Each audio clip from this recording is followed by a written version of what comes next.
റോഡുകളിൽ ഡ്രൈവർമാരുടെ കണ്ണിന് ബുദ്ധിമുട്ടുണ്ടാക്കുന്ന വിധം ഹൈബീം ലൈറ്റുകളിലും അനധികൃത രൂപമാറ്റങ്ങളും വരുന്ന വാഹന ഉടമകൾക്ക് ഇനി പണി കിട്ടും. മോട്ടോർ വാഹന വകുപ്പ് ഇത്തരം കേസുകളിൽ കർശന നടപടിക്കൊരുങ്ങുകയാണ്. ഹൈക്കോടതി ഉത്തരവുകൾ കർശനമായി നടപ്പിലാക്കുന്നതിന്റെ ഭാഗമായാണ് നീക്കം. സംസ്ഥാനത്തെ എല്ലാ MVIമാർക്കും ഇത് സംബന്ധിച്ച് വകുപ്പ് പ്രത്യേക നിർദ്ദേശം നൽകിയിട്ടുണ്ട്. വെറുതെ നടപടിയെടുത്താൽ മാത്രം പോരാ. കുറ്റക്കാരായ വാഹന ഉടമകൾക്കെതിരെ ഓഗസ്റ്റ് 20-നകം എടുത്ത നടപടികളുടെ റിപ്പോർട്ട് സമർപ്പിക്കാനും കർശന നിർദ്ദേശമുണ്ട്. മിന്നുന്ന പ്രകാശമുള്ള ലൈറ്റുകൾക്ക് യൂണിറ്റ് 1-ന് കോടതി നിർദ്ദേശപ്രകാരം 5000 രൂപയാണ് പിഴ. ഒറ്റപ്പെട്ട ലൈറ്റുകളിൽ മാത്രം ഇത് ഒതുങ്ങില്ല. പുറത്തേക്ക് തള്ളി നിൽക്കുന്ന ടയറുകൾ, അമിത ശബ്ദം, പുക എന്നിവ പുറപ്പെടുവിക്കുന്ന എക്സോസ്റ്റ് ഉപകരണങ്ങൾ തുടങ്ങി വാഹനത്തിൽ വരുത്തുന്ന എല്ലാ അനധികൃത മാറ്റങ്ങൾക്കും ഓരോ യൂണിറ്റിന് 5000 രൂപ വീതം പിഴ നൽകേണ്ടി വരും. മുൻകാലങ്ങളിൽ ഇത്തരം കാര്യങ്ങളിൽ ചെറിയ ഇളവുകൾ ലഭിക്കാറുണ്ടായിരുന്നെങ്കിൽ ഇനി മുതൽ നിയമലംഘനങ്ങളിൽ യാതൊരു വിട്ടുവീഴ്ചയും ഉണ്ടാകില്ല.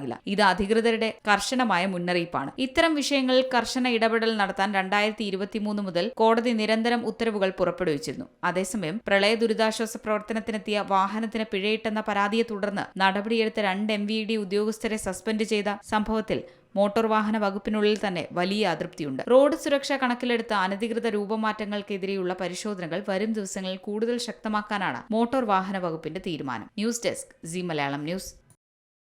ഏറ്റവും പുതിയ വാർത്തകളും വിശേഷങ്ങളും വിരൽത്തുമ്പിലറിയാൻ സീ മലയാളം ന്യൂസ് എല്ലാ ഡിജിറ്റൽ പ്ലാറ്റ്ഫോമുകളിലും ലഭ്യം.